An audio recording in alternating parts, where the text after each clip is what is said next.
todos nós nessa hora possa elevar o pensamento até o Mestre Jesus, lembrando desse ser amoroso, caridoso, que consegue enxergar no fundo da nossa alma tudo aquilo que precisamos, tudo aquilo que necessitamos, que vê em nós um ser com a centelha do seu amor, que pode crescer, que pode iluminar, que pode auxiliar outras pessoas também.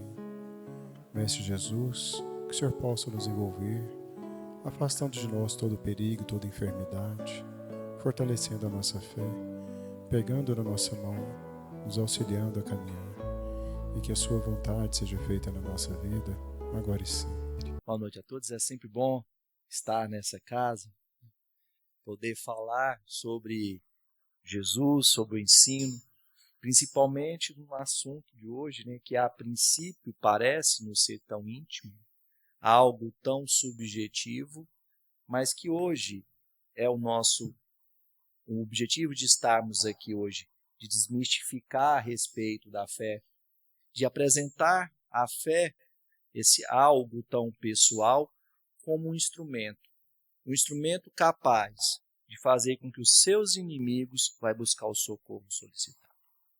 O Senhor não é Jesus. Jesus, nós vamos ver isso hoje. Porque é interessante e justamente por isso rogamos as bênçãos, as orientações dos benfeitores dessa casa, os benfeitores espirituais que nos acompanham, porque o objetivo da doutrina espírita é isso, é esclarecer. Jesus foi isso. Jesus a todo momento consolava e instruía consolando. É assim. E assim deve ser todo cristão. Consola, instrui e consola. Tanto que Jesus deixa claro. Vai, não peques mais. É isso que é o objetivo hoje. E a doutrina consoladora, ela vem. O Espiritismo vem justamente, não traz nada de novo. Relembrar o ensino do Rabi da Galileia. Quando nós falamos de fé, primeiramente nós estamos dizendo que antes estava errado. Mas, da mesma forma como nós estamos na aprendendo a ler e escrever, e já está no segundo grau, não significa que estava errado, que a gente olha assim, nossa, mas ele não dá mal dar conta, né? Está aprendendo. É assim, a humanidade é assim. A humanidade, no decorrer da sua história, foi no seu progresso. E em relação à fé é isso. Tanto que isso é um trabalho de Carlos Rittini, e ele faz uma comparação interessante, porque nos foi ensinado, primeiro, concepção de Deus. Nos foi apresentado um Deus antropomorfo, um Deus com característica humana superpoderosa. Um superpoder, um Deus que fez o universo, fez o mundo em 6 dias, descansou no 7º. Jesus já apresenta um Deus perfeição moral. E aí no Velho Testamento nos foi apresentado um Deus zeloso, um Deus ditador. Se você não fizer o que eu mando, eu vou lá e mato todas as criancinhas do Egito, primogênito. Está lá no Velho Testamento. Jesus vem e nos apresenta um Pai misericordioso. Então, quando nós falamos, nós tínhamos um Deus, nos foi apresentado no Velho Testamento, para o povo hebreu, de que eles eram o único escolhido. Jesus vem nos apresentar, somos todos irmãos. No Velho Testamento foi apresentado que nós tínhamos que temer a Deus. Jesus ensina a amar a Deus. No Velho Testamento, por exemplo, nos foi apresentado, ensinado que eu tinha que acreditar. O André Luiz acabou de ler. Tinha que acreditar. Ou você acredita, ou você vai para o inferno. Essa é a fé cega. Se você não acredita, você castiga. Jesus veio apresentar uma fé racional, uma fé que não castiga, uma fé que compreende. Isso está lá em Lucas, que eu falo. Quem seguir Lucas capítulo 7, vai longe. E aí é onde que a doutrina espírita veio. No decorrer da história, eu repito, não estava no Velho Testamento, não estava errado. É porque era necessário para a humanidade naquele momento. A crença de um único Deus, o preparo.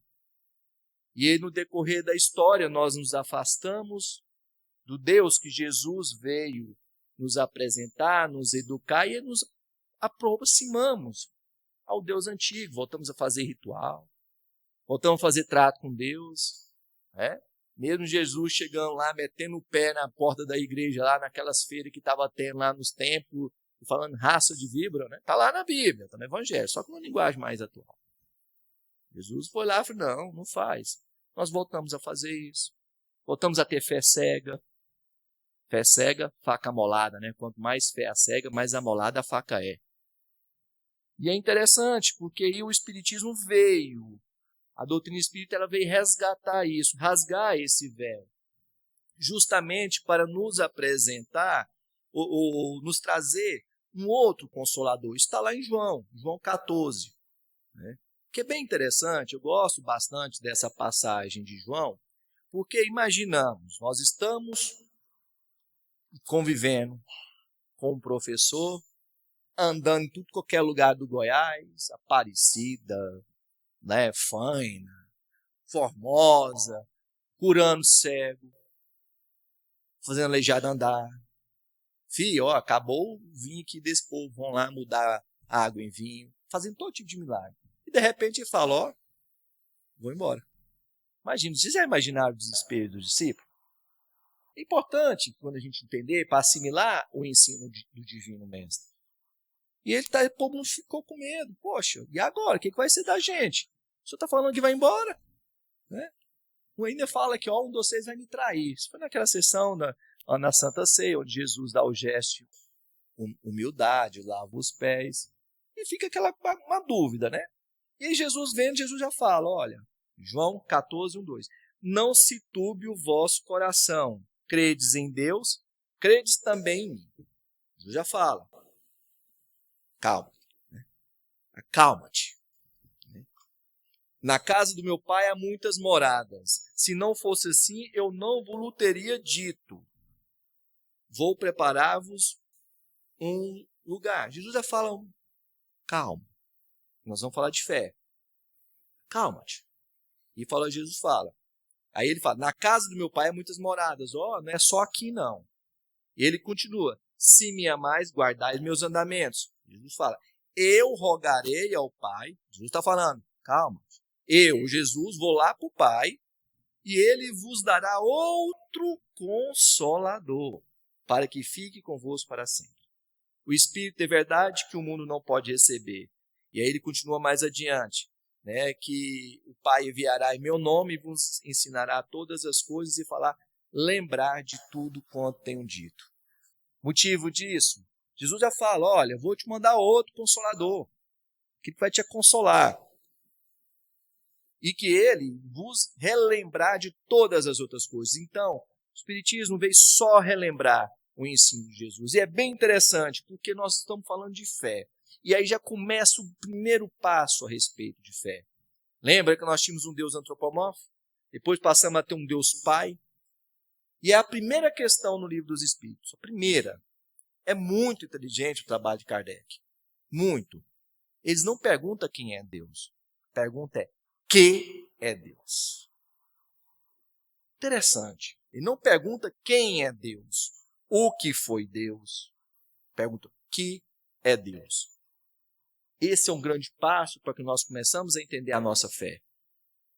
Aí os Espíritos respondem, inteligência suprema, causa primária de todas as coisas. Então, primeiro ponto para que nós possamos ter essa fé que move montanhas.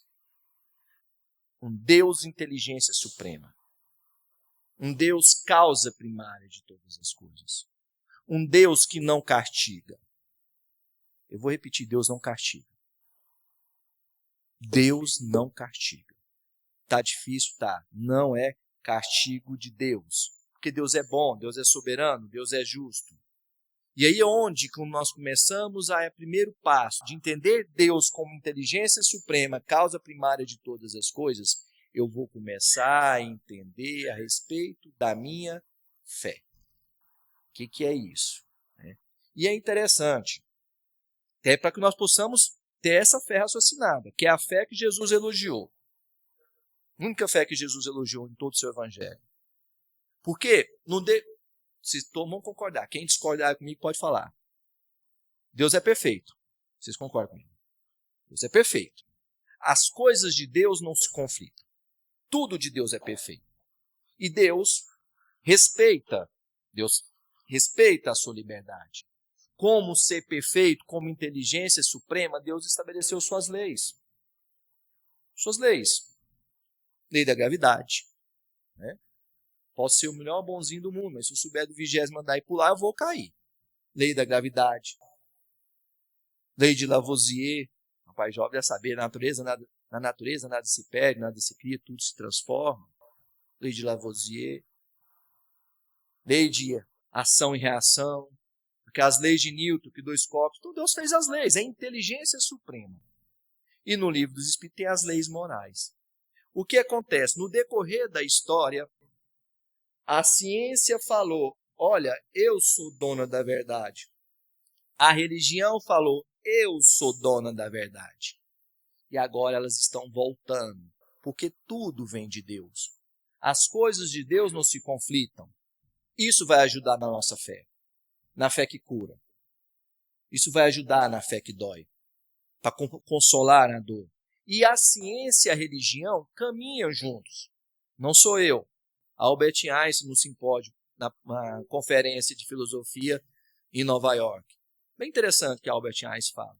Sem Deus, o universo não é explicável. Satisfatoriamente. A ciência sem a religião é paralítica. A religião sem a ciência é cega. Vamos começar a entender. Nós não precisamos falar de pesquisa científica onde a ciência comprova. Comprova o passe, né? Comprova o poder da prece. Existem tantas pesquisas interessantes sobre isso. Pesquisa sobre a caridade, que a caridade cura. O que nós já sabemos. Nós já sabemos quando a gente vem aqui, entra em sintonia, toma um passe, a gente sai melhor. Nós já sabemos disso, a ciência está comprovando. E Kardec, lá no livro da Gênesis, já fala, olha, o espiritismo e a ciência se complementam reciprocamente. A ciência sem o espiritismo se acha na impossibilidade de explicar certos fenômenos só pelas leis da matéria. Ao espiritismo, sem a ciência, faltaria o apoio e a comprovação. Interessante, porque Kardec fala isso. Kardec fala, no dia que os meus escritos conflitarem com a ciência, fica com a ciência. Kardec era um homem de ciência, né? Membro da Academia de Arras, professor Leon Rivaio, responsável pelo sistema educacional da França, discípulo de Pestalozzi, né? Um homem de muita cultura.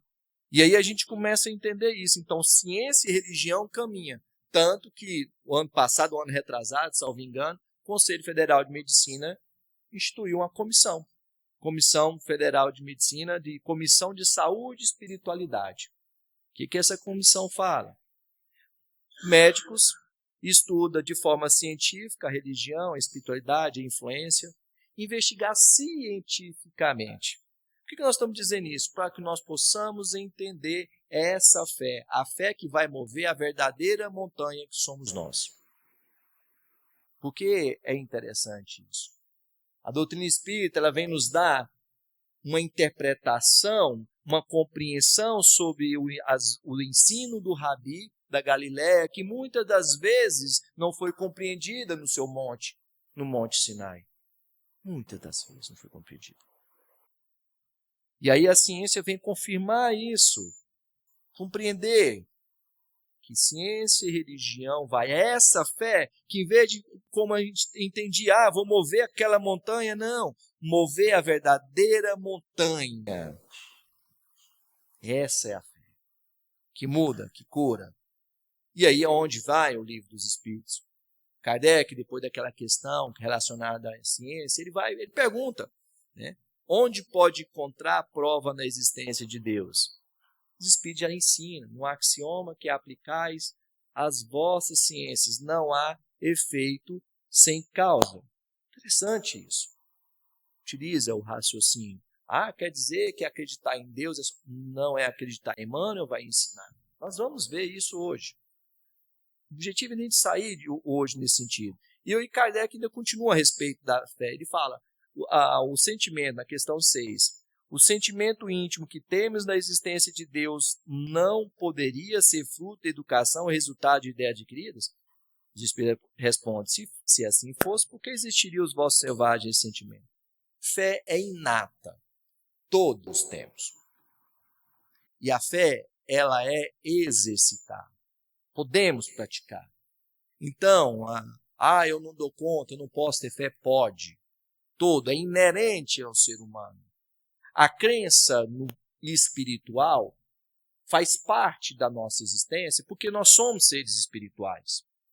Esse é um ponto que a doutrina espírita veio relembrar da nossa verdadeira essência, de que sou um ser espiritual que tem um corpo e não um corpo que tem um espírito.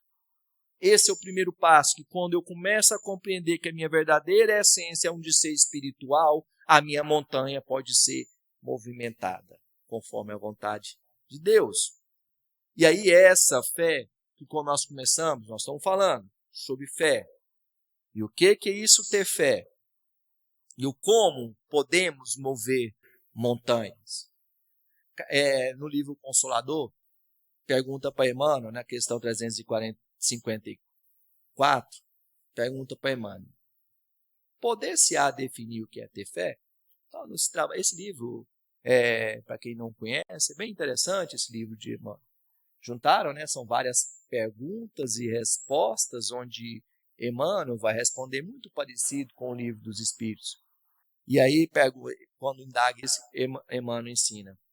Ter fé é guardar no coração a luminosa certeza em Deus. Certeza em Deus. Certeza que ultrapassou o âmbito da crença religiosa, fazendo o coração repousar na energia constante de realização divina. Emmanuel fala, conseguir a fé é alcançar a possibilidade de não mais dizer eu creio, fé não é só crer, mas afirmar eu sei, com todos os valores da razão tocada pela luz do sentimento. Razão e sentimento. Essa fé não pode estagnar, não pode ficar parada em circunstância nenhuma e sabe trabalhar sempre, intensificando a amplitude de sua iluminação pela dor, pela responsabilidade, pelo esforço. Traduzindo na certeza, na assistência de Deus. Quando fala ter fé é isso. Certeza na assistência de Deus. E ela exprime confiança, que sabe enfrentar todas as lutas e problemas. Então a gente começa a compreender que fé é muito além do que o simples acreditar, é ter certeza. Certeza que na assistência de Deus. Esse é o segundo ponto para movimentar, para mover a sua montanha, a montanha interna. Certeza. Pai, me ajuda. Interessante isso, sempre falo isso. Eu falo que uma das orações que mais me socorreu nos momentos mais difíceis que eu já passei foi sair de uma palestra. Vou contar um segredo, não conta para ninguém não, viu gente? Médium sofre, palestrante sofre também, tá? Espírita sofre. Vocês não contam para ninguém não. Encostei no carro, viu, Ana Luísa? Aqui, dor. Encostei, tinha falado sobre sofrimento, encostei, chorei, falei, pai, não dou conta, me ajuda. Só duas palavras, pai, me ajuda. Vocês entenderam? Certeza. Como ia acontecer já era outra história. Essa que é a fé, a certeza. Porque nós somos ensinados, nós somos auxiliados pelos bons espíritos. Nós estamos em constante contato com o plano espiritual. Porque somos seres espirituais. Então, quando começamos a compreender, a ter essa certeza, as coisas começam a fazer mais facilidade, vai ser mais fácil. Quando começamos a compreender o ensino de Jesus, de que não é castigo, que tudo tem uma causa, e o que eu passo hoje é efeito de uma causa, o que eu estou passando hoje não é castigo, é efeito de uma causa. Ou nessa vinda, ou numa vinda anterior, porque a vida é uma só. Nós só temos uma vida, nós temos várias vindas. Numa vinda só. Então pode ser. Tanto que eu falo. Como eu sempre falo nas casas espíritas, a pessoa não adianta vir na casa espírita, na igreja evangélica, católica, não adianta. fazer toda a fluidoterapia, passe, água edificada, curso, se não operar a reforma íntima. Vai continuar do mesmo jeito. Não adianta, porque é racional. Hoje, efeito de uma causa. Amanhã, efeito da causa de hoje. Isso é fé raciocinada. Como nós vamos mudar isso? Como que a gente vai compreender isso e poder utilizar para poder mover as nossas montanhas?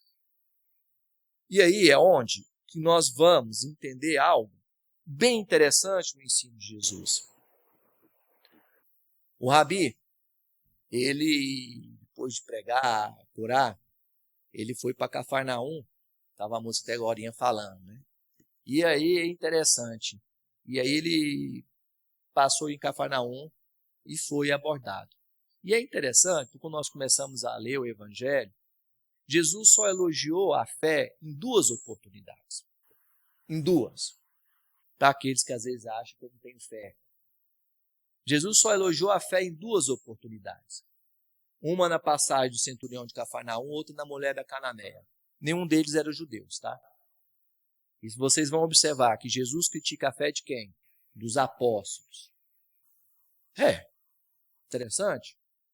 Então serve justamente isso. E essa passagem onde Jesus, através do centurião de Cafarnaum, porque Jesus tem uma pedagogia interessante. Jesus ensinava de forma direta. Jesus ensinava através de parábolas. Jesus ensinava através de gestos. Jesus ensinava através de milagres. E Jesus também ensinava através, quando estava com seus discípulos. E aí essa passagem é interessante porque essa é a fé que faz com que o socorro venha, mesmo que seja através de seus inimigos. É a fé, está lá em Lucas 7, passagem do centurião de Cafarnaum. E depois de concluir todos esses discursos para a audiência do povo, entrou em Cafarnaum. E o servo, nós estamos falando servo, tá? O servo de um centurião, o qual era muito estimado por ele, estava doente e à morte. E quando ouviu falar de Jesus, enviou-lhes uns anciãos dos judeus. Alguns falam líderes, tá? Algumas traduções. Líderes dos judeus, rogando-lhe que viesse curar o seu servo. Veja bem, Jesus está lá pregando, né? Passou para o servo, empregado lá do centurião, mandou os líderes do judeu, vai lá buscar, eu vi falar daquele cara. Eu ouvi falar dele, manda ele vir aqui curar meu servo. Continua. E chegando eles junto de Jesus, rogaram-lhe muito, insistiram, dizendo, é digno que lhe concedas isso, porque ama a nossa nação. E ele mesmo construiu sinagogas. E Jesus foi com eles. Estou falando, não é ele que foi com Jesus, não. Jesus foi com eles. Mas quando já estava perto da casa, enviou-lhe o centurião uns amigos. O centurião já mandou mais gente, dizendo-lhe, Senhor, não te incomodes, porque não sou digno que entres debaixo do meu telhado. E por isso nem ainda me julguei digno de ir contigo. Digno. Dize, porém, uma palavra e meu servo será curado. Por quê? Esse é o ponto. Porque eu também sou homem sujeito à autoridade e tenho soldados sob meu comando. E digo a este, vai, e ele vai. E a outro, vem, e ele vem. E ao meu servo, faze isto, e ele faz. E ouvindo isso, Jesus maravilhou-se dele, voltando e disse à multidão que o seguia, digo-vos que nem ainda em Israel tenho achado tamanha fé. Interessante.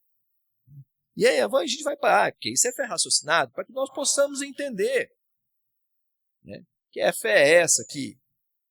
todo o evangelho, o povo vai até Jesus para pedir a cura. Esse não, Jesus foi lá. Por quê? Primeiro, quem que era o centurião? Vou explicar. O domínio de Roma na Judéia era... Eu uso uma linguagem mais moderna, viu, André? Eu não uso uma linguagem mais moderna. Era na porrada, tá? Domínio de Roma era na porrada, era na espada. Às vezes a gente pensa, quando vai estudar história, acha que a crucificação foi só Jesus. Jesus foi para o prego. Mas era constante. Então, o domínio de Roma era na espada. E o centurião era o oficial romano responsável por uma centúria, em torno de 80 a 90 soldados romanos. Esses soldados, eles eram especialistas em choque, traduzindo, arrotando, nossa, daqui. Na hora que o trem está feio, chama lá. Então, era isso, ele era inimigo. O centurião não era benquisto. Então, já começa o ponto, e a gente vê. Então, ele era isso. E esse centurião, ele é interessante, ele ouviu falar desse homem. E os líderes, os seus inimigos, foi para Jesus, olha, esse homem merece, porque ele ama o nosso povo, ele ama os seus inimigos e construiu sinagogas. A caridade material é a caridade moral. E é interessante. E aí, quando Jesus vê nisso, o que Jesus fala? Os líderes judeus, porque ama a nossa nação. E ele mesmo nos edificou a sinagoga. Caridade moral, caridade material, amando seus inimigos. E Jesus foi. Jesus foi. E é interessante que quando nós começamos a entender que a atitude desse centurião, de caridade moral, caridade material, e compreende como é que funcionam as coisas. Quando Jesus fala para curar, ele fala assim, não, eu sou homem de autoridade. Eu sei que você pode fazer. Eu sei, Jesus, que você curou cego, fez morto, ressuscitou os mortos. Eu sei que você fez aleijado andar. Eu sei. Você pode fazer. Eu sou de autoridade. Você tem autoridade, você vai conseguir fazer. Esse é o segundo, terceiro ponto. Quando entendemos isso, de que compreendemos que é possível, que pode, tudo conspira ao nosso favor. Então, o passo que Jesus quer ensinar nessa fé raciocinada, essa fé ativa é essa. A fé que eu convivo com os meus inimigos, a fé que eu os amo, a fé que eu perdoo. Eu vou repetir, perdoar não é, perdoar é um outro significado. A fé racional, a fé, o que Emmanuel chama, logo adiante nós vamos ver, sobre razão iluminada. Colocar a espiritualidade, o espiritual, o verdadeiro em tudo que a gente faz. Tudo. Colocar a espiritualidade nos meus negócios, na minha família. Exercitar a caridade em toda a sua plenitude, que é o que o centurião fazia. Ele amava os seus inimigos, ele ia saber, ele era benevolente para com todos. Ele era indulgente com os erros alheios. Cumpria sua função. E é o perdão das ofensas, isso é a caridade. Então ele mostrava justamente o que? Olha, você pode, Jesus, porque eu tenho autoridade. Então, quando nós compreendemos que tudo tem causa, o efeito de hoje é a causa de ontem, então é agora que eu vou mudar. É agora através da reforma íntima. Porque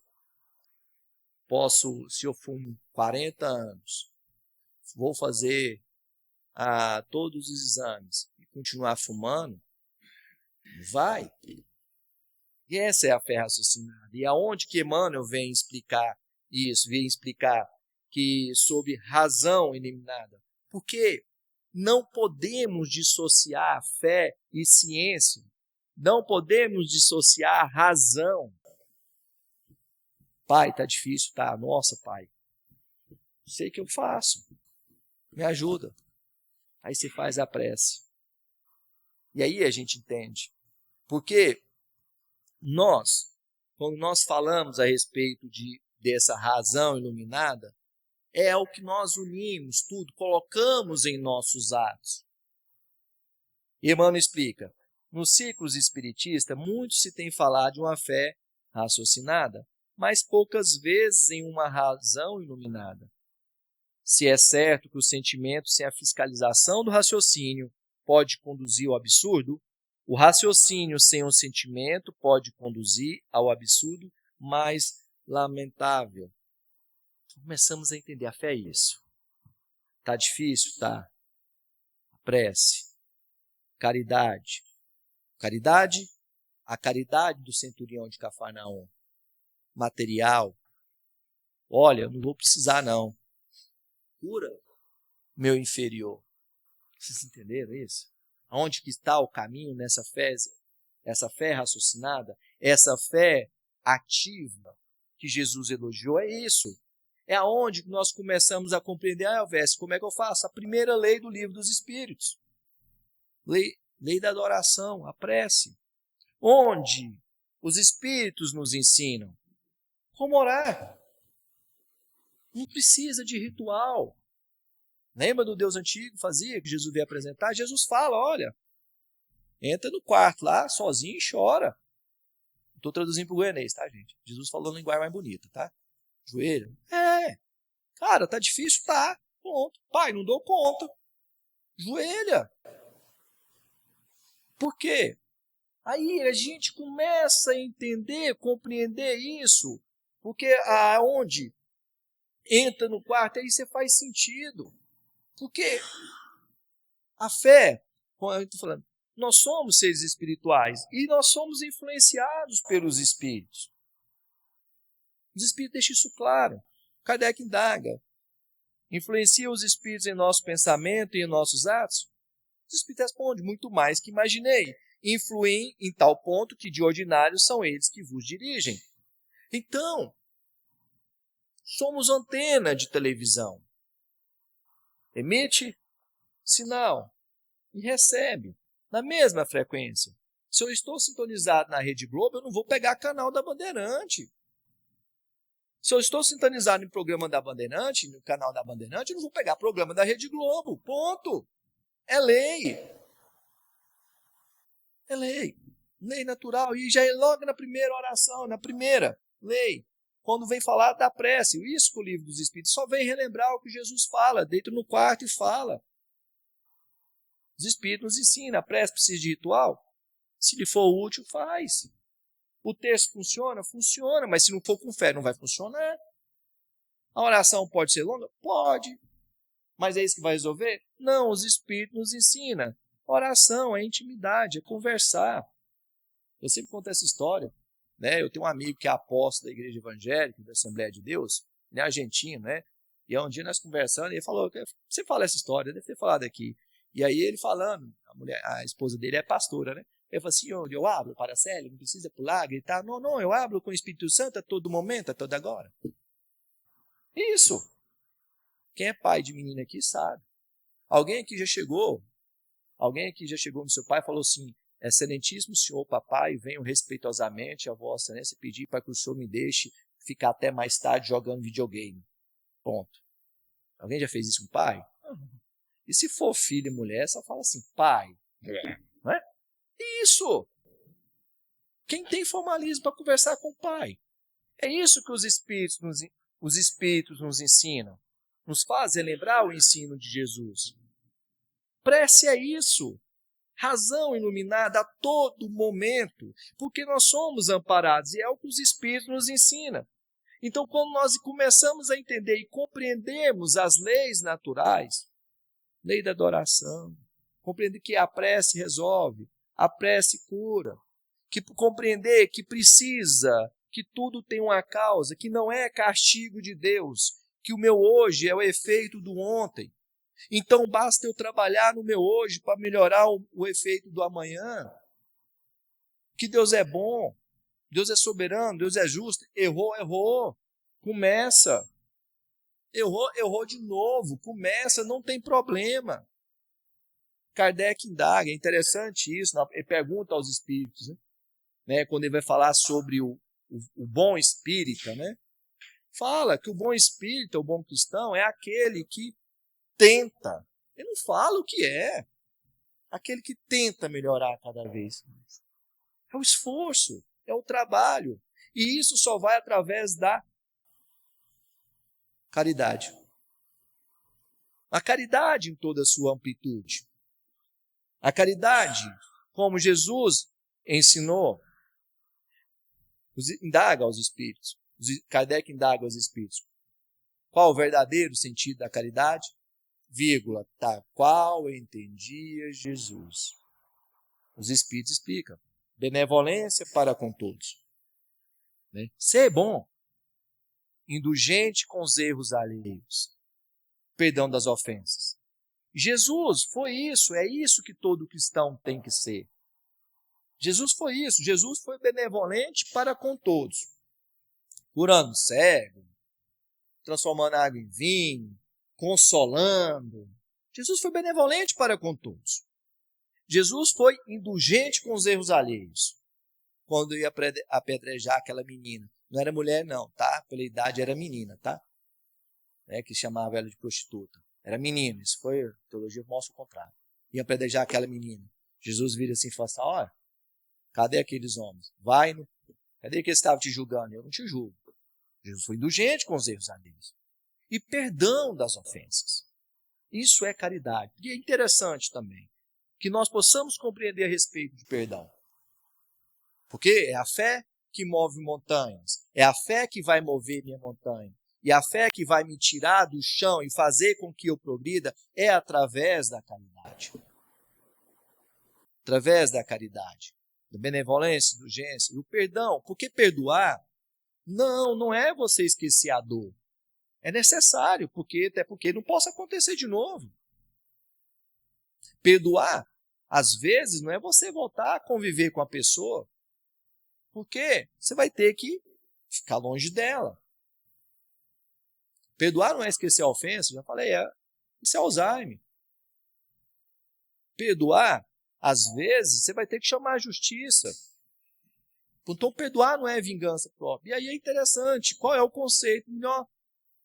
Forma de entender perdoar. Perdoar, Divaldo Pereira Franco, através de Joana de Ângeles, e Emmanuel também fala isso. Perdoar, renunciar à vingança. Falar assim, olha, chega, a dor parou aqui. Por isso que o perdão liberta. Haroldo Dutra fala que quando a gente arruma alguma coisa, ofende alguém, uma algema está aqui, a outra aqui. Quando eu perdoo, eu falo assim, não, tudo bem, a algema está aqui, mas a sua fica aqui comigo. Perdoar é renunciar à vingança. Quebrar o ciclo, que muitas das vezes são séculos e séculos. Perdoar é isso. Os irmãos médios sabem muito bem como é que funciona, né? As reuniões de obsessão. Você vai trabalhar. O verdadeiro doente não é aquele que está aqui encarnado, não. É o irmão que precisa de ajuda, que é o que está lá no plano espiritual. Perdoar isso é renunciar à vingança. Por isso que todos podem perdoar. Todos. Caridade é exercício. Essa é a fé raciocinada. Por isso que escutamos. Por isso que se escuta tanto nas casas espíritas, que fora da caridade não há salvação. Porque não adianta. Não adianta você ser benevolente para com todos e não ser para consigo. Não há salvação. Não adianta você ser indulgente com os erros alheios e não ser indulgente com os seus próprios erros. Não há salvação. Não adianta você renunciar à vingança com todo mundo e não se renunciar à vingança de si mesmo, se autopunir. Não há salvação. Por isso que tanto se diz nas casas espiritistas que fora da caridade não há salvação. Por isso que a passagem do centurião de Cafarnaum, essa fé raciocinada, a fé que eu compreendo tudo isso, e sabendo que ao ajoelhar eu serei auxiliado pelos bons espíritos, pelos mentores da casa, pelo seu anjo da guarda, pelo Espírito Santo, onde você estiver aí, pelo seu guia, nós somos auxiliados. Por isso que é através dessa caridade é que a gente vai mover as nossas montanhas. Essa é a fé que Jesus quis ensinar. Essa é a fé que nós exercitamos todos os dias, através da caridade. E aí aonde que nós possamos viver. Por isso que é possível. Por isso que Jesus veio nos ensinar através do centurião de Cafarnaum, onde você trabalhando, você amando os seus inimigos, você construindo as sinagogas, você reconhecendo que não é digno que entreis em sua morada, mas diz uma palavra que eu serei salvo. Que Jesus os abençoe, que tenham muita paz, que vocês possam encontrar o consolo necessário da espiritualidade dessa casa, sempre buscando o auxílio, sabendo, tendo a certeza absoluta, mas a certeza absoluta que não é castigo de Deus. Certeza absoluta que somos amparados por nosso Mestre Jesus. E que a sua divina mãe, a nossa mãezinha eterna, possa com seu manto sagrado cobrir cada um de vocês e tenha uma boa noite de sono. Muito obrigado. Amado Mestre Jesus, agradecemos mais uma vez a oportunidade de estar na sua casa, recebendo conhecimento, recebendo assistência através dos nossos amigos benfeitores que nos envolvem, que trazem tudo aquilo que necessitamos, trocando as nossas energias por energias puras, energias novas, que nos dão ânimo, que nos fortalecem, que nos auxiliam a nós a caminhar com mais firmeza, com mais fé. Mestre Jesus, que a tua luz possa iluminar os nossos caminhos, afastando todo o perigo, permitindo que estejamos mais alegres, mais felizes, e que a sua vontade seja feita na nossa vida, agora e sempre.